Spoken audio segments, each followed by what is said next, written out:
Más bienestar, menos estrés, mejor conexión con tu hijo o hija. Esto es Cuando tu hijo es diferente, un podcast para madres y padres de hijos con diferencias del neurodesarrollo como autismo, TDA y otras.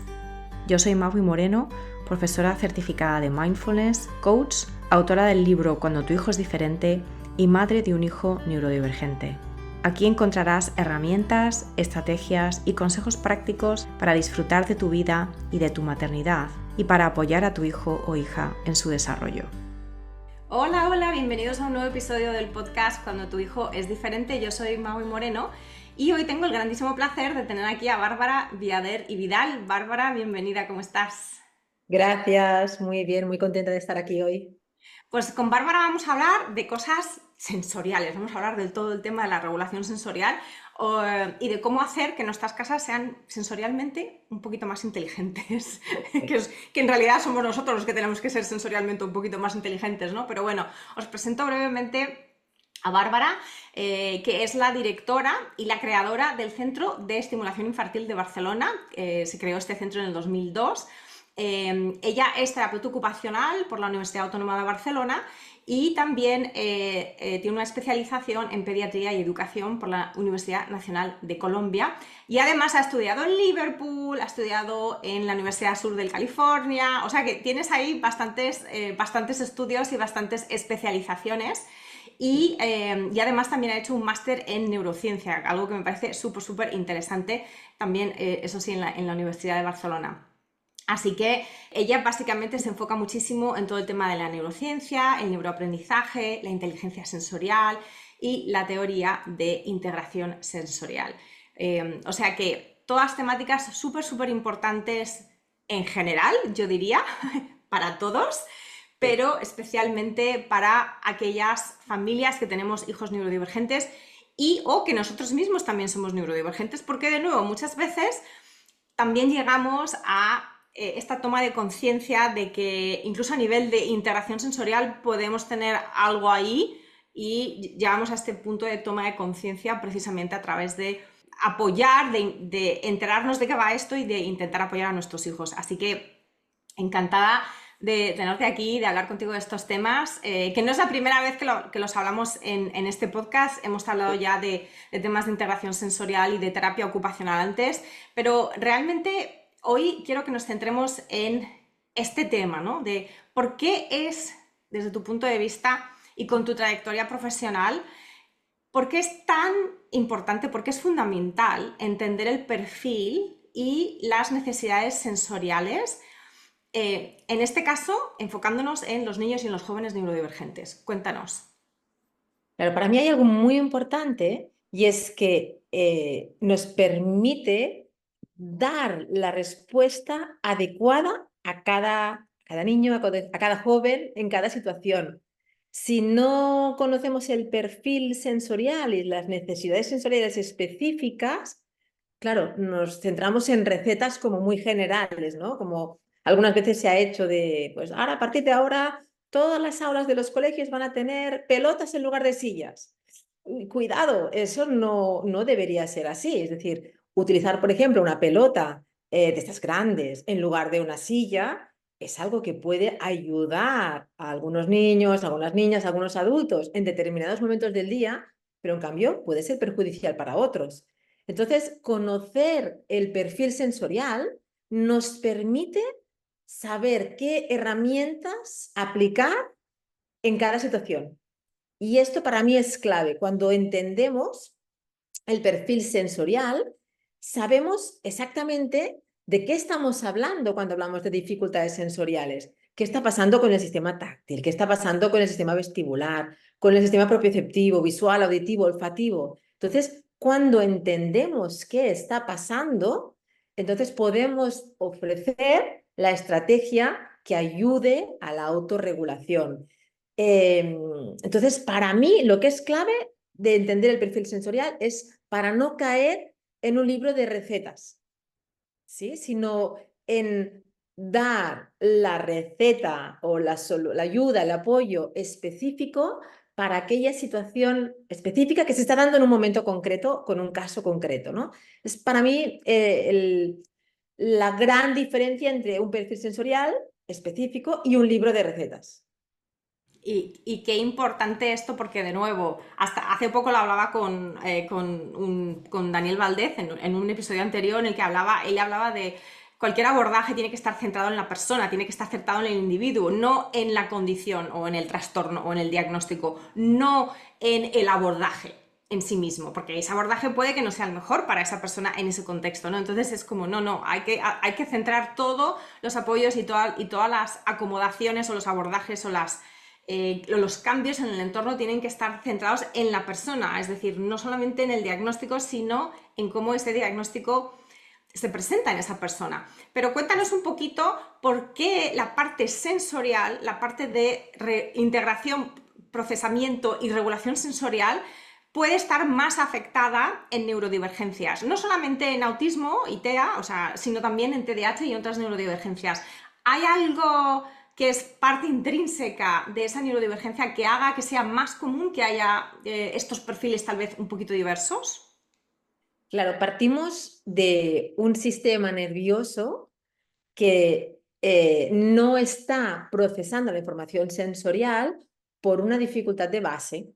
Entonces, digamos que la alteración del procesamiento sensorial en el TEA o en el TDAH, o por ejemplo, podemos hablar también en el síndrome de Williams, en el síndrome de West, el X frágil, ¿sí? En cualquier dificultad del desarrollo que tiene una causa orgánica, ¿sí? Que hay un diagnóstico claro, específico, incluso a veces sin haber algo orgánico, pero que hay un diagnóstico clínico detrás, implica que hay un sistema nervioso que no está desarrollando sus funciones de forma óptima, podríamos decirlo así. Entonces, ¿qué sucede? Que el sistema nervioso entra en estados de estrés, en estados de desregulación con muchísima más facilidad.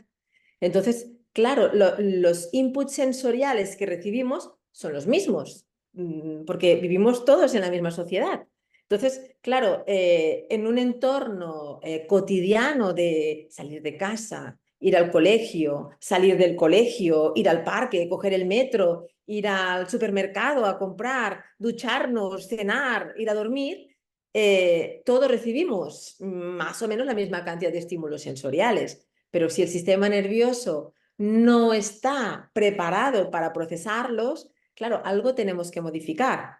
Y eso es lo mismo, si hay un problema visual, es evidente que tenemos que usar unas gafas. Si hay un problema a nivel metabólico, también, ¿no? Si hay una diabetes, lo mismo. Es como hay unas adaptaciones que hay que hacerlas para que el organismo sea lo más funcional posible. Entonces, en estas situaciones es necesario que miremos muy específicamente cómo se están procesando los estímulos sensoriales, porque hay un sistema nervioso que tiene más facilidad para, podríamos decir, entrar en estados de estrés o entrar en estados de desconexión, falta de registro, o para interpretar, organizar todo lo que está recibiendo del input.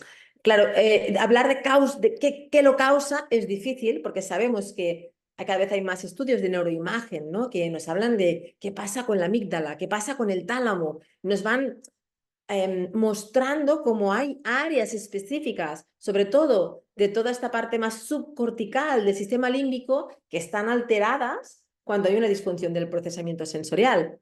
Pero claro, esta alteración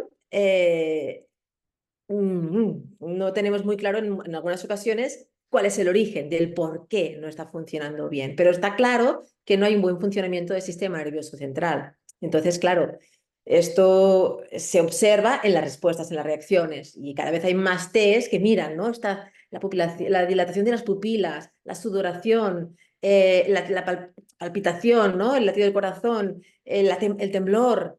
Entonces, cada vez hay más pruebas que lo que miden son estos indicadores de estrés que están vinculados con realmente una disfunción del procesamiento sensorial.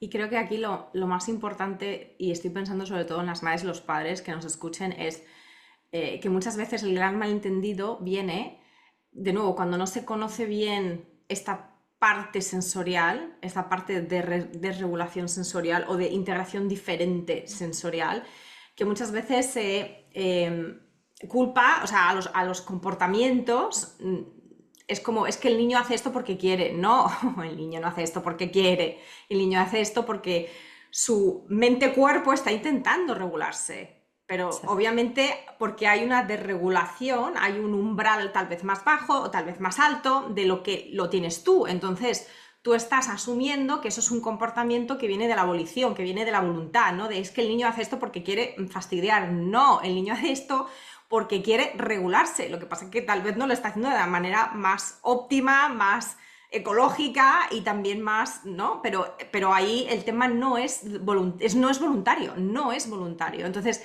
la pieza sensorial, a mí en lo personal, con la trayectoria de mi hijo, fue esa clave, ¿no? Esa llave que alguien me dio, ¿no? La terapeuta ocupacional que nos hizo ese primer perfil sensorial para entender por qué hacía ciertas cosas, ¿no? Algo tan eh, inofensivo como aletear las manos. Eso no le hace daño a nadie, ¿eh? Y ahí obviamente también entran muchas presiones sociales, muchos Sí. miedos a visibilizar algo que de por sí es invisible y entonces ya no tengas ese comportamiento.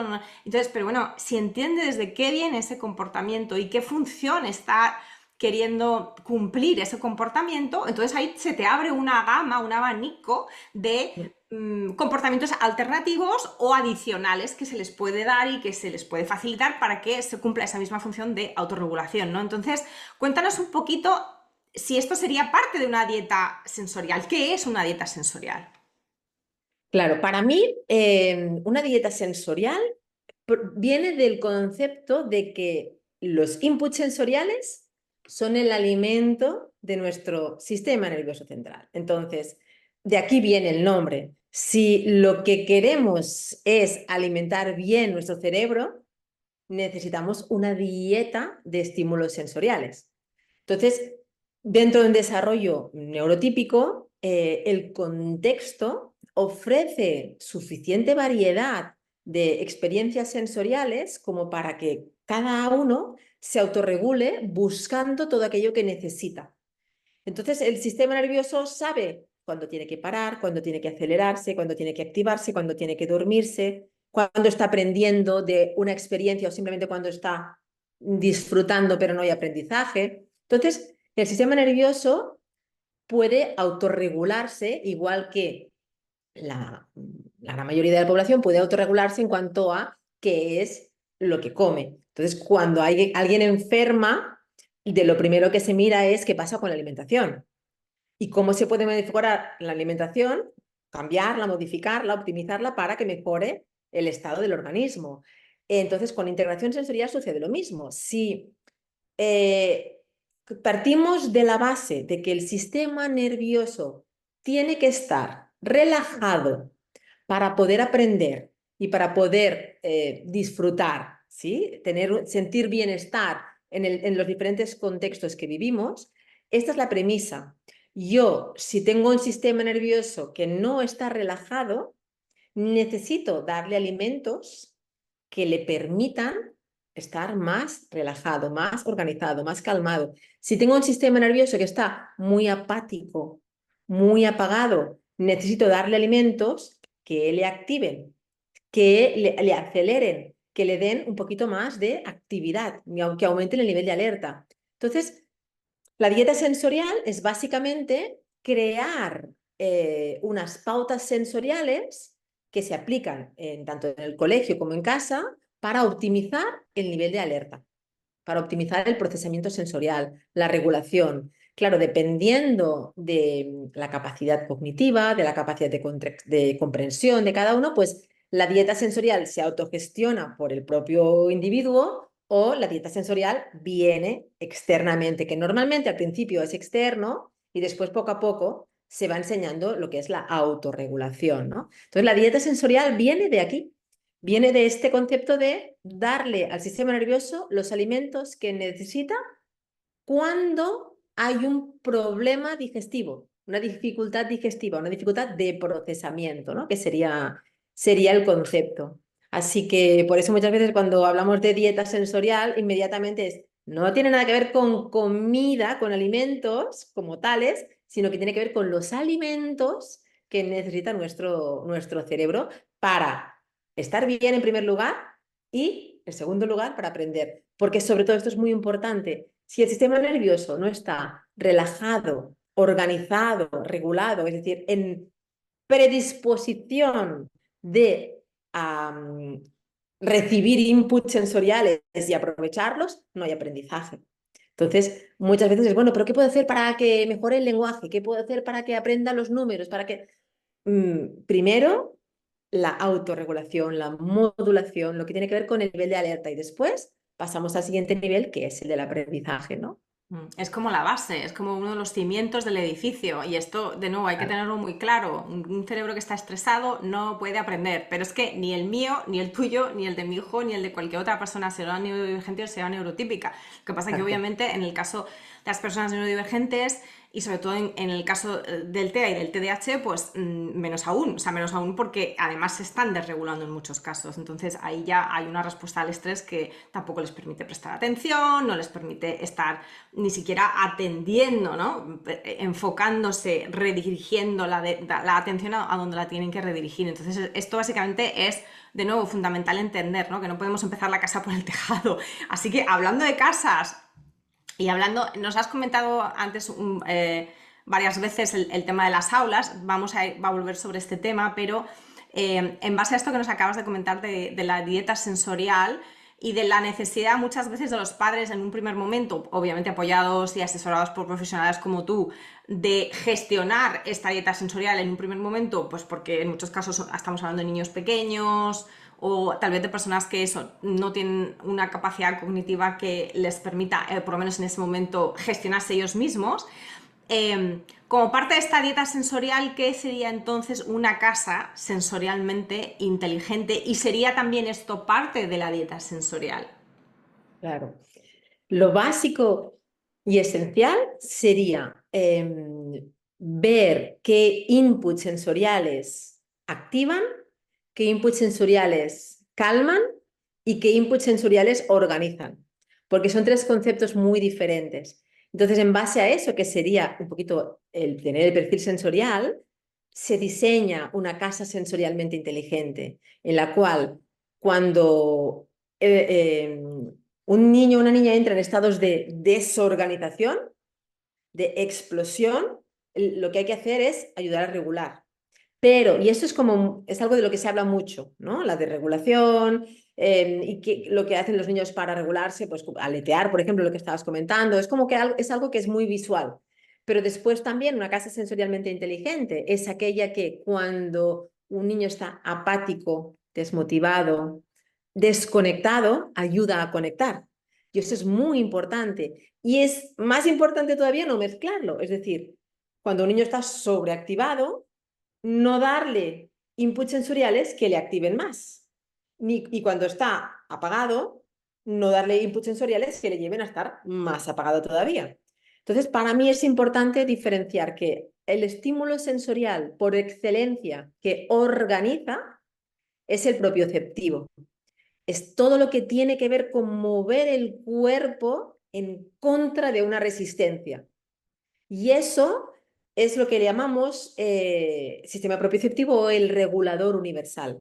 La regulación por excelencia es la que nos hace sentir como conectados, presentes, regulados. Es aquello típico de después de hacer una actividad física muy intensa, que no podemos dormirnos, ¿verdad? Después de ir al gimnasio es difícil dormirse, porque estamos en un nivel de alerta óptimo, pero a la vez físicamente estamos organizados. Es una especie de relax, pero no es un chof de cuando, por ejemplo, es un domingo, te has pasado 4 horas mirando una peli y después te cuesta levantarte, sino que la propiocepción es ese estado de organización que es adecuado en cuanto a nivel de alerta y en cuanto a actividad física. Lo que tiene que ver con la activación es lo que tiene que ver con la aceleración, los estímulos rápidos, los estímulos cortos, la velocidad, los agudos, lo picante, lo ácido, lo frío, que lo que hace es acelerar. Lo típico, lo clásico, hacer cosquillas, saltar, jugar al pilla-pilla. Esto es algo que activa, aumenta el nivel de alerta y físicamente nos pone en mucho estrés, tanto que la frase típica en cualquier casa es, esto va a terminar mal, ¿sí? Esto va a terminar mal significa que estoy aumentando el nivel de alerta. Que lo vemos venir, que lo vemos venir. Exacto, que ya lo veo venir, que nos estamos pasando, ¿no? Entonces, estos son los estímulos que aumentan el nivel de alerta. Y después están los estímulos que llevan a estados de relajación profundos, que son ideales para dormir, por ejemplo, antes de irse a dormir, o para escuchar un cuento, por ejemplo, o para, si hay lenguaje oral, pues hablar un ratito. Es como, son estos estados de relajación que frenan la actividad física y que hacen que el procesamiento de la información a nivel mental también vaya más despacio. Y es todo lo que tiene que ver, pues, con lo típico, la música relajante, las cosas calientes, la succión, todo lo que tiene que ver con hacer fuerza, la succión, el tacto profundo, sí, lo que tiene que ver con el peso, ¿sí? Entonces, es importante diferenciar el tacto profundo y el peso de la propiocepción, porque son cosas muy diferentes que tienen un impacto diferente y que se confunden muchísimo. La propiocepción es aquella en la cual el niño o la niña tiene que hacer acción contra resistencia. Tiene que mover su cuerpo contra resistencia, con lo cual se activan los receptores propioceptivos, que tienen que ver con el sistema musculoesquelético. Cuando yo pongo peso o aplasto y el niño se queda bajo el peso, o duerme debajo de una manta, por ejemplo, o se pone una licra que le apriete, esto es para bajar y para relajarse. Es tacto más profundo. Y en algunos niños con hipersensibilidad táctil les puede ir muy bien el tacto profundo, pero en otros no, porque es tacto, deja de ser un tipo de receptores vinculados con el tacto. Con lo cual, una vez más, ¿no? Hay que ir con mucha delicadeza, con mucho cuidado y mirar mucho la individualidad de cada uno para ver, e incluso no solo la individualidad, sino el momento del día. Porque hay momentos del día que tienen que empezar a lo mejor con activación y hay momentos del día que tienen que terminar o que tienen que ser más vinculados con la organización y después con la relajación profunda. Entonces hay que saber también cada momento del día que tengo que aplicar en función de lo que necesita aquel peque en aquel momento o de lo que el contexto está requiriendo, ¿no? Claro, y fíjate aquí estas dos partes importantes. Una parte que es entender el perfil sensorial de la persona, del individuo, y otra, ajustarlo al contexto.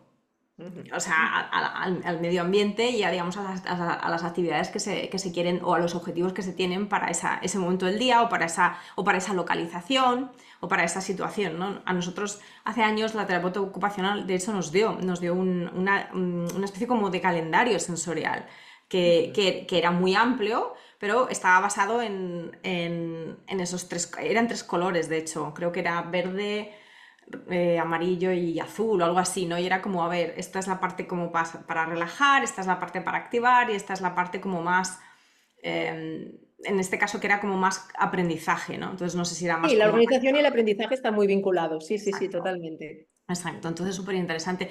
Entonces, explícanos, una casa sensorialmente inteligente, habrá gente que pensará, pero esto es algo que tengo que cambiar físicamente en la casa o es más de tener este conocimiento de la dieta que tenemos que seguir con nuestro hijo, son las dos cosas, o sea, es una parte como más física de tener una habitación o una esquina de relax, por ejemplo, o una esquina de activación, o tiene que ver con, sí, puedes tener una esquina de relax, pero también tienes obviamente que conocer pues todo lo que todo lo que nos acabas de decir, ¿no? Y además esto es realmente algo muy delicado porque hay muchas personas que confunden una casa sensorialmente inteligente con tener una casa con una aula o un espacio, una habitación sensorial. Y eso no es para nada. O sea, tener una habitación sensorial en casa, para mí es otro tipo de espacio de juego. ¿Sí? Otra cosa es que venga una terapeuta y utilice ese material como terapia o enseña a la familia semana a semana a usar este tipo de equipos. Pero poner espacios sensoriales en casa es altamente peligroso porque muchos niños, muchas niñas llegan a la sobrecarga porque no se saben autorregular. Entonces, no se trata de reproducir una aula de integración sensorial o una aula de estimulación sensorial en casa, sino tener una casa sensorialmente inteligente significa fomentar los estados de máxima regulación, es decir, que el sistema nervioso esté relajado. Relajado no quiere decir dormido, relajado quiere decir preparado para aprender y preparado para hacer frente a cada nueva situación que se va dando durante el día. Entonces, ayuda muchísimo que las familias entiendan qué son los sistemas sensoriales, cuál es el perfil sensorial de su peque en cada caso individual y qué herramientas poder aplicar. Porque para mí, por ejemplo, la propiocepción que se lleva el 70% de las actividades que planteamos en una casa sensorialmente inteligente, la propiocepción no la puede hacer el niño solo.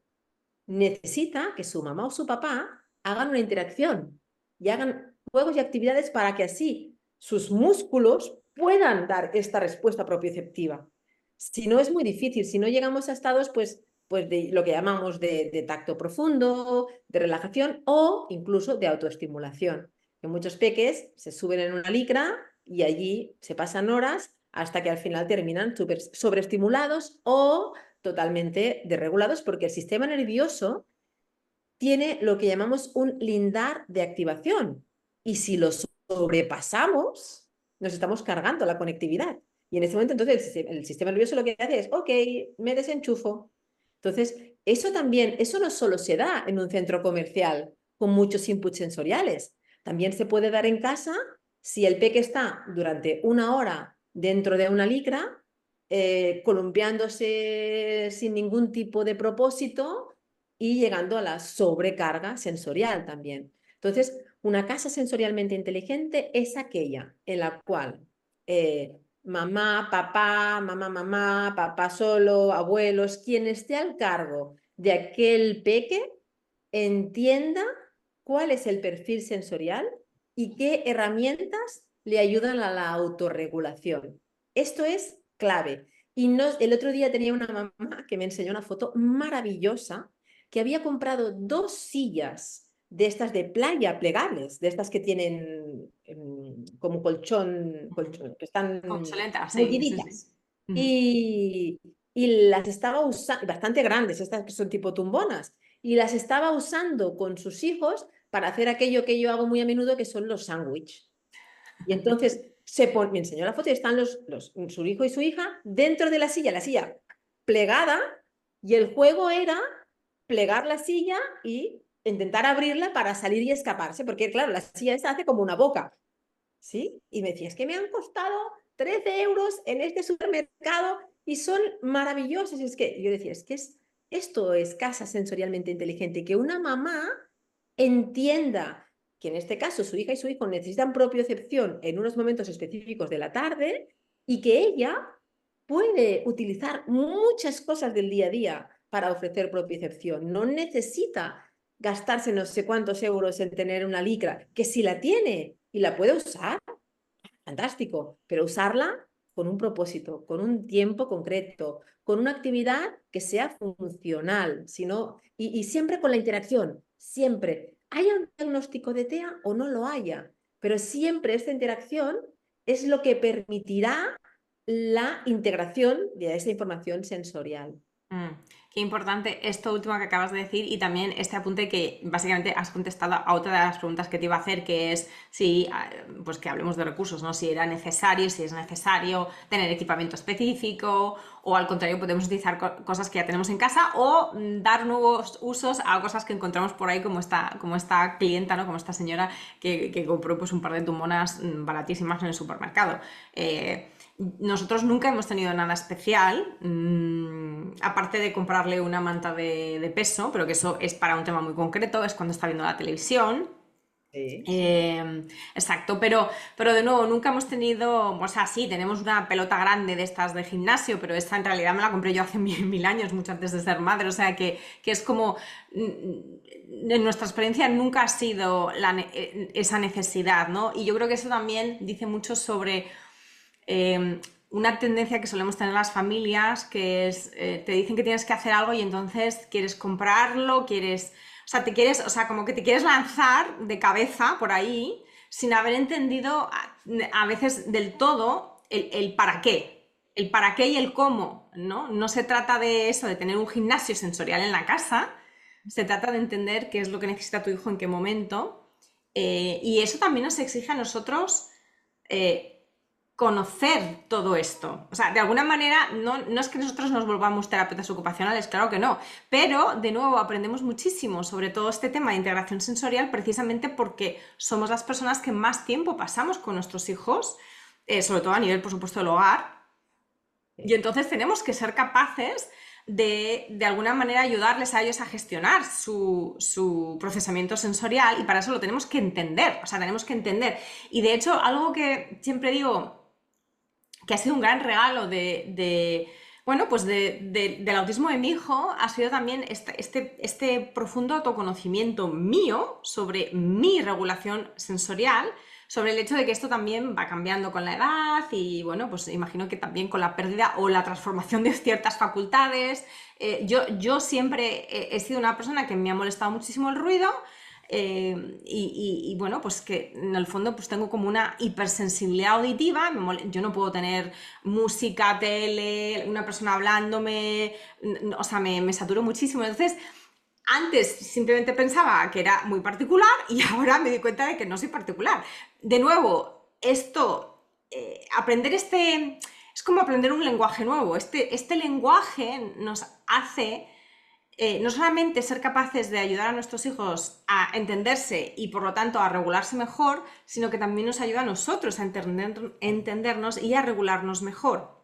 Y también hace que podamos ser más, por ejemplo, autocompasivas en ciertos momentos del día cuando ya estamos con el sistema nervioso absolutamente saturado, como madres o como padres, y que si damos una mala contestación o damos un portazo, pues entendamos que eso no nos hace malas personas, sino que en ese momento nuestro sistema nervioso está pues demasiado activado y demasiado sobrecargado, ¿no? Que es la palabra que utilizas tú, la sobrecarga. Entonces, que hay una parte que es universal, que es para todos los seres humanos, y esto me parece también súper importante. Entonces, de nuevo, casas sensorialmente inteligentes, no solamente para nuestros hijos, también para nosotros, ¿no? O sea, al final, de lo que se trata, imagino, es que la familia sea sensorialmente inteligente, en conjunto, ¿no? En conjunto, la sociedad. Eso ya sería como el Eso siguiente sería nivel. ya, vamos, la utopía total, exacto, sí. Porque los espacios públicos son una gran fuente de estrés sensorial, ¿no? Y de desregulación sensorial. De nuevo, no solamente para nuestros hijos neurodivergentes, pero o sea, realmente para muchas personas, ¿no? Entonces, los espacios públicos no son muy sensorialmente inteligentes. Y de hecho, si conseguimos tener este concepto de sociedad sensorialmente inteligente, por ejemplo, medidas como las horas azules, ¿no? Que les llaman en los centros comerciales, en los supermercados. Bueno, claro, evidentemente, si se baja un poquito la intensidad de la luz y se bajan los ruidos, se minimiza un poquito la sobrecarga sensorial, pero igualmente un niño no podrá ir a un supermercado a no ser que la familia entienda que quizás con determinados elementos propioceptivos será una experiencia mucho más viable. Por ejemplo, llevar el peso, cargar el carrito, ayudar a cargar y descargar, porque todo esto le estará ofreciendo propiocepción y hará que sienta que su cuerpo está mucho más regulado frente a los inputs sensoriales que evidentemente ya se han minimizado con las horas azules. Pero para mí es una medida que no tiene mucho sentido para muchos pequeños, porque igualmente se siguen sobrecargando con la cantidad de estímulos visuales que hay. Entonces, si cambiamos el concepto a tener más conocimiento de qué es lo que realmente necesitan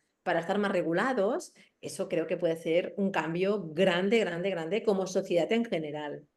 Totalmente. Antes de preguntarte sobre las aulas, quiero que brevemente también toquemos este tema, porque obviamente a nivel de el número de horas que pasan nuestros hijos, sobre todo cuando son pequeñitos y bueno, y jóvenes, cualquiera que estén en la educación, va a pasar pues muchísimas horas en las aulas, en ámbitos escolares y muchísimas horas en casa. Pero antes de pasar a los ámbitos escolares, también te quería hacer una pregunta sobre si, de nuevo, en tu experiencia trabajando con familias, todo este tema de las casas sensorialmente inteligentes hacen que también los adultos, obviamente los padres, que son las personas responsables de organizar la intendencia, los muebles, el look de una casa, si esto muchas veces también lleva a que las familias nos planteemos reorganizar ambientes para tener en cuenta las necesidades sensoriales de nuestros hijos e incluso las propias. Si tú has visto que esto lleva tal vez a un replantearse la cantidad de objetos que tenemos alrededor, este tipo de cosas, ¿qué nos puedes contar? Totalmente. De hecho, yo hace ya, pues eso, casi 20 años que hice el primer taller vivencial para adultos. Y yo siempre digo, hago 3 o 4 al año para familias del CEIP y también para algunos maestros terapeutas que se quieran apuntar. Pero yo digo que estos talleres cambian la perspectiva de las personas que lo realizan, porque es la experiencia de sentir en su propio cuerpo qué les desregula y qué les regula. Y es a partir de aquí que puede cambiar la mirada para ayudar de verdad a sus hijos, a sus hijas, a sus alumnos. Entonces, para mí, este punto en el que cuando la persona se pone en la piel, no solo de su hijo, de su hija, sino en sí mismo, de qué me pasa cuando me desregulo ante los ruidos, ante el exceso de movimiento, la falta de movimiento, o sea, ¿qué me pasa y qué puedo hacer para autorregularme? A partir de aquí es cuando realmente se puede ayudar a los peques que tengamos delante. Entonces, para mí, el concepto de inteligencia sensorial propia es la que permite que yo después, cuando diseñe el salón de mi casa o las habitaciones de juego o los espacios que tenga, los haga realmente sensorialmente más inteligentes. Y eso forma parte de la autocomprensión. Partimos de aquí, partimos de aquí. Yo siempre digo que es algo que es voluntario, ¿no? Quien se quiere apuntar al taller es voluntario porque requiere hacer un paso más. No es solo llevar a mi hijo o a mi hija a terapia, es yo me comprometo, hago esta mirada interna y a partir de aquí, como sé lo que me sucede, sé lo que está sintiendo mi hijo o mi hija, entonces a partir de aquí puedo ayudarle de verdad, ¿no? Y esto para mí es clave, no solo ponerse en la piel de los peques, sino también en la propia, en nuestra propia piel. Esto es básico, la autorregulación de los adultos es básica. Totalmente. Y yo de hecho pienso que, de nuevo, no es coincidencia, yo os lo digo por si alguien se ve reflejado, que cuando empecé bueno, cuando después de recibir el diagnóstico de nuestro hijo y empezamos a ver toda esta parte sensorial, a integrar toda esta parte sensorial, es cuando yo también empecé pues, a aprender de tantas cosas y a verlas en mí. Y empecé también a estar súper interesada con el minimalismo. O sea, y no, digo, Ah, no fue una coincidencia. O sea, yo ahora lo pienso y digo, claro, es que a mí yo ahora lo noto. De nuevo, tengo tal vez esa inteligencia sensorial que antes simplemente era como, bueno, pues no, es como mi preferencia, es mi gusto, ¿no? Esta casa me gusta más o esta decoración me gusta más que esta otra, que por supuesto que eso sigue siendo el caso, porque obviamente tenemos preferencias estéticas, pero creo que de nuevo es como, es exactamente esto, aprendí un lenguaje nuevo y ese lenguaje lo utilizo también en eso, cuando entro a espacios que no son míos y yo siento, ¿no? Es como, a mí este espacio me satura, a mí este espacio me tranquiliza, a mí estos colores me ponen nerviosa o me activan, o a mí estos colores, ay, qué bien estoy aquí. De ese tipo de decisiones, ¿no? De, oye, ¿de qué color pinto las paredes del salón? O las paredes de mi habitación, de mi dormitorio, o del dormitorio de mi hijo o de mi hija, exacto. Cosas así, ¿no? Sin tampoco tener que llegar a decir, no, pues es que ahora tengo que pintar toda la casa de color verde. No, que no es necesariamente eso, ¿no? Pero es es lo que has dicho tú, ese autodescubrimiento y ese autoconocimiento para entender que, de nuevo, todos somos seres sensoriales. Todos somos seres sensoriales y el mundo nos llega a través de los sentidos. Y eso obviamente afecta a nuestro sistema nervioso y eso obviamente afecta al resto de nuestro cuerpo y a nuestra mente y a cómo no está nuestra mente funcionando. Entonces, tal vez entrar a un lugar con muchos colorines en ciertos momentos está genial, es absolutamente lo que necesitas, como tomarte un café bien cargado, y otras veces entrar a un espacio más tranquilo, que te lleve a sentirte más relajado, a activar el sistema parasimpático, pues es lo que necesitas, ¿no? Obviamente, imagino que tú dirías que en los dormitorios, puesto que es una habitación que tiene una función muy concreta, que es la de dormir, ahí sí que podemos y seguramente debemos meterle más a lo calmado, ¿no? Porque a eso vamos, a ese espacio. Pero de nuevo, imagino que lo que no puedes es dar recomendaciones genéricas No. porque eso no tiene en cuenta la especificidad de las necesidades sensoriales de cada individuo en ese hogar y luego también de, digamos, porque esto también es interesante y te lo quiero preguntar, me acaba de surgir ahora, ¿qué pasa cuando hay conflictos en las necesidades sensoriales, ¿no? Yo necesito, por ejemplo, yo necesito tranquilidad y paz, yo necesito descansar, pero mi hijo necesita activarse porque lleva, pues eso, 2 horas paseando por la casa y no sabe qué hacer y está como perdido, ¿no? Entonces, ¿qué pasa en ese tipo de situaciones? Porque también has comentado antes, sobre todo en el autismo, es muy importante la interacción, el hecho de que como padres y también obviamente como docentes necesitamos interactuar en esa corregulación sensorial, en esa ayudar a gestionar la regulación sensorial del otro, del hijo, de la hija, del alumno. Pero ¿qué pasa cuando hay conflicto de intereses o más bien de necesidades? Claro, aquí para mí es muy importante poder describir, identificar exactamente qué es lo que tú necesitas, qué es lo que necesita el otro. Esto es básico, realmente identificarlo. Te voy a poner un ejemplo muy fácil para entender realmente a qué me refiero, ¿no? Imagínate, tenemos un papá con una extrema hipersensibilidad olfativa, tremenda.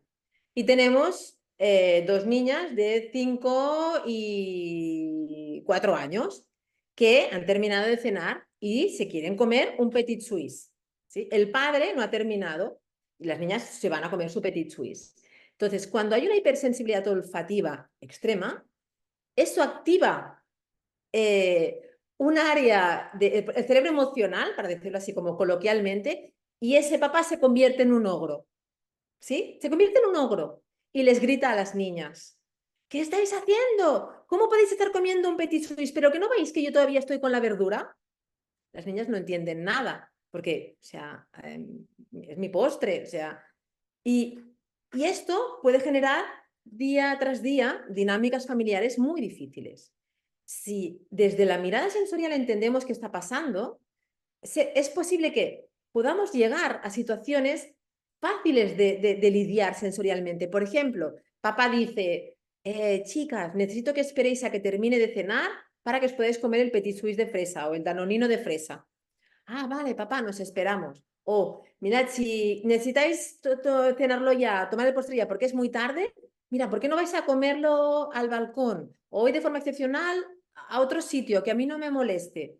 Fíjate qué fácil, fíjate qué cambio. Entonces, hay que ser súper creativos para encontrar las fórmulas que ayuden a la autorregulación de todos los miembros de la familia, sobre todo cuando hay dificultades, cuando hay un procesamiento sensorial realmente que dificulta el día a día, el bienestar, la interacción. Si no, pues más o menos, ¿no? Vamos, un día tú, un día yo, sí, vamos regulándonos. Pero cuando hay realmente un procesamiento sensorial que está dificultando la interacción, el bienestar, que está generando estrés, malestar, y tenemos dos perfiles sensoriales súper diferentes, la creatividad es lo que realmente es muy importante. ¿Qué necesito yo? ¿Qué necesitas tú? ¿Cómo podemos llegar a este punto de regulación mutua? ¿Sí? Y hay muchas fórmulas y a veces las fórmulas pasan por salir a la calle, salir fuera, porque fuera es mucho más fácil que en casa.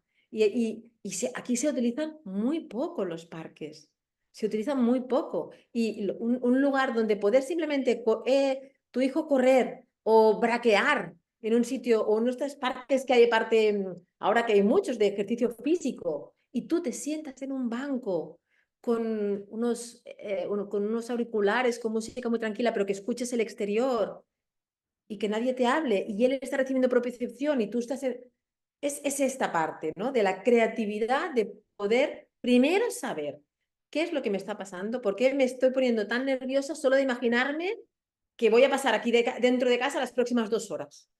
¿Qué está necesitando mi hijo? ¿No? Y a partir de aquí, crear algo conjunto. Pero para crearlo, o tienes toda esa información y sabes bien cuál es tu perfil sensorial y cuál es el perfil sensorial de tu peque, o la creatividad no es posible, porque te pones a inventar y allí salen, bueno, explosiones diarias. La Entonces, creatividad, eso más que una receta, claro. es entender. Y sí, claro, tenemos muchos cuadernos nosotros que entregamos a las familias con ideas propioceptivas, ideas vestibulares, ideas para, mira, esto en la sala le va bien. Y vamos haciendo algunas ideas más globales, y yo las cuelgo también en las redes sociales. Digo, mira, la máquina del abrazo o una actividad propioceptiva. Y entonces se puede adaptar a la situación de cada peque según, ¿no? Según su propio perfil sensorial. Mm, Pero me ha encantado eso que has dicho de la creatividad, porque de nuevo, muchas veces las familias también se quejan de, bueno, pues que yo tengo una casa muy pequeña. De nuevo, no estamos hablando de que necesites tener habitaciones sensoriales, ni gimnasios sensoriales, ni grandes máquinas, ni cosas así. Y tampoco necesariamente que tenga que haber espacios separados para los que mucha gente dice que, pues eso, que no tiene espacio, ¿no? Pero también es cierto lo que acabas de comentar tú, Bárbara, de que en muchos casos la desregulación también viene no tanto por la falta del espacio, sino por la falta del espacio con necesidades sensoriales diferentes, diversas. Y entonces ahí es donde está esta parte de la creatividad. Y ahí es donde muchas veces tenemos que crear espacio. Entonces, o salir a la calle, o salir al jardín si tienes, o salir al balcón, o ir a otra habitación y cerrar la puerta. Pero, de nuevo, realmente la clave, aparte de la creatividad, o sea, aparte del autoconocimiento y del conocimiento del otro, en este caso nuestros hijos, y aparte de esa creatividad de pensar, bueno, si yo necesito poner un poquito de espacio, pues a ver cómo lo hago, la comunicación sobre todo entre los adultos responsables, que es donde también luego surgen muchas veces los conflictos, y la comunicación con nuestros hijos dependiendo de su perfil comunicativo y cognitivo, ¿no? Y de nuevo, sigo hablando de que esto es un lenguaje. Adrián, mi hijo, ya con 13 años, lleva muchos años, ahora ya no tiene terapia ocupacional, pero estuvo muchos años en terapia ocupacional, siguen en el colegio hasta, ahora ya va a empezar el instituto y ya no lo tienen, pero hasta ahora seguían un currículum que se llama las zonas de regulación, que básicamente es rojo, amarillo, verde y azul. Entonces, digamos que en nuestra casa hemos utilizado ese lenguaje y lo utilizamos no solamente para él, lo utilizamos para nosotros también. Entonces, yo ha habido momentos en los que le he dicho a Adrián, veo que, o sea, que tienes hormigas por el cuerpo, metafóricamente hablando, que estás lleno de energía que necesitas soltar, pero cariño, yo estoy en la zona azul, yo ahora mismo necesito subir los pies y cerrar los ojos porque es que estoy cansada. Entonces él me ha dicho, ok, mamá, entonces me voy afuera, me voy al jardín, ¿no? Bueno, nosotros tenemos suerte que tenemos un jardín, pero quiero decir que él entiende, no solamente les estamos comunicando a nuestros hijos, este es su perfil sensorial, así te tienes que regular, sino que les estamos normalizando que todos somos sensoriales, que todos somos seres sensoriales y que nuestras necesidades sensoriales de alguna manera son sagradas y que cuando no coinciden con las de los demás no hay nada malo, simplemente hay que buscar soluciones o compromisos y que hay que comunicarse sobre ello. De nuevo, no todas las personas van a estar en situación de hacer esto con sus hijos, sobre todo si son muy pequeños, y sobre todo dependiendo de su perfil, pero yo no me enfado con mi hijo porque yo estoy cansada. Simplemente le digo, estoy cansada, necesito que me des 10, 15 minutos, necesito silencio. Entonces, si quieres escuchar música, ponte los auriculares porque yo no quiero escuchar música porque yo necesito silencio. Y él lo acepta, igual que cuando él me dice, mamá, necesito un abrazo, no solamente a nivel emotivo, sino a nivel de que necesita presión. O, mamá, no encuentro la manta de peso, necesito la manta de peso. Claro, está ya en un punto en el que él mismo está llevando a cabo su autorregulación, pero al mismo tiempo nos estamos modelando el uno al otro. Él me modela a mí y yo le modelo a él, o sea, somos modelos el uno hacia el otro, ¿no? Entonces sí, creo que la parte de la comunicación y de la normalización, ¿no? No es que esto sea mejor, tus necesidades emocionales, perdón, sensoriales no son más importantes que las mías, cada cual tenemos las que tenemos. Lo que pasa es que, claro, como adultos y sobre todo si somos neurotípicos, pues tenemos una muchísima mayor responsabilidad para ayudarles a ellos a entender sus necesidades y a ayudarles a regularse, muchas veces a corregularnos con ellos, ¿no? Entonces, me gustaría hablar brevemente, porque tampoco nos queda mucho tiempo, del tema de las aulas. Yo sé que esto daría para otro podcast completo. Totalmente. Sí, sí. Pero claro, un poco al hilo de lo que acabo de comentar, la parte de los espacios públicos educativos es complicada porque hay muchos niños. Básicamente estamos hablando de sistemas educativos masificados en general, da igual que sean colegios públicos, colegios privados, que sean colegios de educación especial o no. Y entonces eso ya de por sí pues, supone que suelen ser ambientes sensorialmente muy demandantes, ¿no? Entonces, ¿cómo planteáis vosotros este tema? ¿Qué pensáis que es una buena manera de hacer lo mejor posible en ambientes que no son tampoco ideales desde el punto de vista sensorial? Mira, para mí, otra vez, el punto clave no es ir a modificar aulas, no es ir a crear aulas sensoriales, que esto bueno, se han creado un montón, sino es ofrecer formación a las escuelas. Esto es clave, porque es otra vez lo mismo. Cuando una profesora sabe cuál es su propio perfil sensorial, qué es lo que la regula, qué es lo que la desregula, y entiende los diferentes perfiles sensoriales de sus alumnos, a partir de aquí puede utilizar herramientas, puede pedir que le compren este cojín o esta manta de peso o estos elementos propioceptivos para las manos o para la boca, y puede usarlos con un sentido. Este año, de hecho, con la Diputación de Barcelona ya llevamos, y casi con los que tenemos programados, más de 10 grupos de diferentes escuelas que la Diputación misma dice, es que no está funcionando el crear aulas sensoriales porque nadie las sabe usar y porque el colegio tampoco es un lugar para ir a hacer terapia como tal. Entonces, las aulas sensoriales pues están allí colocaditas y nadie sabe usarlas. Y a veces cuando se usan salen peor los niños.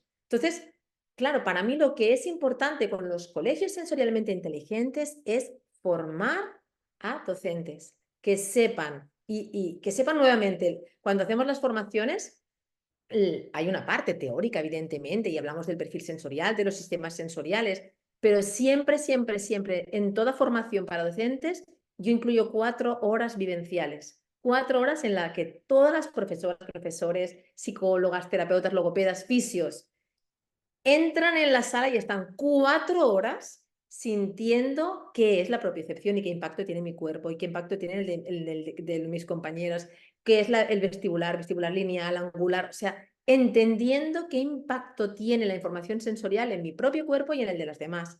Y a partir de aquí, esa experiencia se queda impregnada en todo el organismo, en todo el sistema nervioso, y es lo que es útil para que estos colegios sean un poquito más inteligentes a nivel sensorial. Fundamental, de nuevo, es como, creo que muchas veces nos damos cuenta o no, vamos a lo fácil en el sentido de que te dicen sensorial, ah, vale, que hay que poner una habitación, un aula con una piscina de bolas y un no sé qué, ¿no? Y entonces es como, vale, pues eso, nada, claro, coges presupuesto, lo haces, pin, ya está hecho.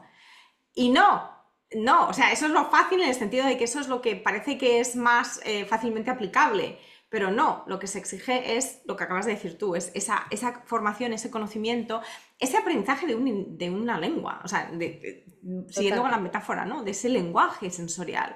Y esto, y tal vez, y esto no sé cómo lo ves tú a nivel de neuroeducación, ¿vale? Neurociencia de neuroeducación, tal vez tendría también que ser, sin por supuesto que ahora pretendamos que los docentes sean terapeutas ocupacionales, para nada, pero tal vez tendría que ser parte también del currículum de magisterio ¿no? de formación de docentes educativos, digamos, una introducción básica a todo lo que es el aprendizaje a través de los sentidos, ¿no? Sí, ¿Cómo lo sí, ves sí, sí. tú? Totalmente. Lo que pasa es que muchas veces ya hay esta parte en el currículum desde la importancia de los sentidos para aprender, pero no desde qué pasa cuando hay una disfunción. cuando hay un mal procesamiento, una dificultad de procesamiento, algo que, o sea, cuando yo digo mal procesamiento, me refiero a que cuando la información sensorial entra, está generando un estrés en el sistema nervioso cuando no tendría que generarlo, o no le está activando cuando tendría que activarle porque estamos en un contexto de juego, ¿no? Entonces, el currículum a nivel de formación de docentes incluye esta parte de vamos a vivir experiencias sensoriales en las escuelas, vamos a manipular, de hecho están todas las actividades sobre todo de la etapa más infantil de 0 a 6, muy vivencial, y eso ha sido un cambio muy importante. Pero ¿qué pasa cuando hay esta neurodivergencia? Esto es lo que no se está incluyendo, ¿no? Es como que, bueno, de esto se encargan pues los especialistas. No, no, porque el especialista viene un ratito a la semana quizás, pero claro, la maestra, el maestro que están allí a diario son los que tienen que tener estos recursos para poder convivir con el día a día y sobre todo, que ir a la escuela no sea una tortura, que ir a la escuela sea una experiencia positiva para el alumno y para la profe, para ambos, porque muchas veces es una tortura para ambos. ¿Sí? Entonces, para mí, la inteligencia sensorial es eso, que el ir a la escuela se convierta en una experiencia agradable para alumnos y para profes. Súper importante este mensaje y con este mensaje creo que podemos ir acabando. Te agradezco muchísimo, Bárbara, tu participación. Nos has aportado unas claves súper importantes y además aparentemente tan sencillas, de un impacto tan, de nuevo, importante, ¿no? Esto último que has dicho, que no se convierta en una tortura, es que realmente se siente así, se puede sentir así. Y de nuevo, no solamente para los alumnos neurodivergentes, también para las maestras, los profesores, también para los padres. Si todos entendemos que somos seres sensoriales y hacemos por entender cómo se manifiesta esto en cada uno de nosotros, vamos a ser más capaces de apoyar y de por lo menos entender y comprender y ser comprensivos con las necesidades sensoriales de los demás. Y tal vez esto, pues volviendo a lo que dijimos antes, pues nos pueda llevar hacia no solamente hogares sensorialmente más inteligentes, sino también hacia aulas sensorialmente más inteligentes y espacios públicos sensorialmente más inteligentes y por lo tanto sociedades sensorialmente más inteligentes, y yo creo que eso también haría mucho por seguramente la paz en el mundo, todo hay que decirlo. Sí, Porque al final los sistemas nerviosos desregulados son los que nos llevan también a la agresión, y a muchísimos comportamientos antisociales, y o sea que esto también da para mucho. Cuéntanos, Bárbara, un poquito más sobre dónde estáis a nivel de la página web, redes sociales, para cualquier persona que quiera informarse un poquito más sobre estos cursos de cómo crear casas sensorialmente inteligentes, cuándo va a ser la próxima edición. Cuéntanos un poquito. Nosotros tenemos nuestra página web, ceibarcelona.com, de siempre que la vamos actualizando, ahora la hemos actualizado hace poco, y allí pues vamos poniendo las novedades, los cursos, las actividades de verano, el campamento, pero después también las actualizaciones diarias están en Instagram y en Facebook, al cual CEI Barcelona, y allí es donde realmente vamos poniendo todas las actividades, las formaciones y los cursos que vamos haciendo, y concretamente el de casas sensorialmente inteligentes o el de escuelas sensorialmente inteligentes son monográficos que ya están grabados, con lo cual hay esta posibilidad de apuntarse y verlos online a través de la plataforma cuando cada una tenga la disponibilidad. Y es como un inicio. Después, claro, están los cursos grandes, ¿no? De 50 horas, que es todo un año, es presencial. Pero estos cursos introductorios monográficos online son una buena forma de empezar, ¿no? Investigar un poquito más sobre el mundo de la integración sensorial y la inteligencia sensorial. Genial, pues eso está fenomenal y de hecho, fíjate, yo no me había dado cuenta, o sea que son perennes en el sentido de que están disponibles para, desde el momento en que se adquieren, así que todo esto os los pondré en las notas de este episodio. Y de nuevo, Bárbara, te quiero agradecer muchísimo tu participación y toda esta información tan valiosa que nos has dado. Gracias, muchísimas gracias a ti. Descarga tu kit de primera ayuda para padres y otros recursos gratuitos en magoymoreno.com. Para no perderte ningún episodio, suscríbete en tu plataforma de podcast favorita. Y si te ha aportado valor, por favor, compártelo con otras madres y padres en la misma situación. O deja un comentario o una reseña para aumentar la visibilidad de este programa y que llegue a más familias en busca de apoyo.